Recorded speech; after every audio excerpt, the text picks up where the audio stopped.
అందరికీ నమస్కారం అండి. ఇవాళ ఆదివారం మా అల్పాహార ఉందండి. వేడి దోశ అండి. దానిలోకి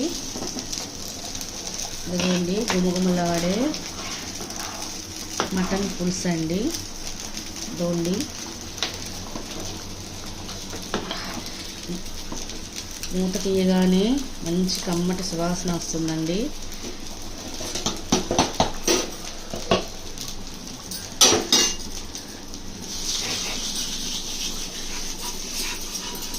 ఈ దోశలోకి మటన్ పులుసు కానీ చికెన్ పులుసు కానీ చేస్తే బాగుంటుందండి. ఎంతో రుచిగా ఉంటుంది.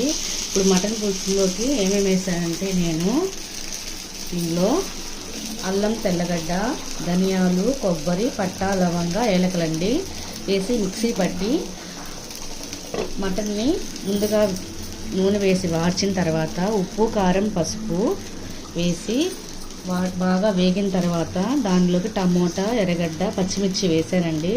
తర్వాత మటన్ బాగా ఉడకబెట్టిన తర్వాత మసాలా ముద్దను కూడా వేసి బాగా యూస్ చేసి కొంచెం నీళ్ళు పోసానండి.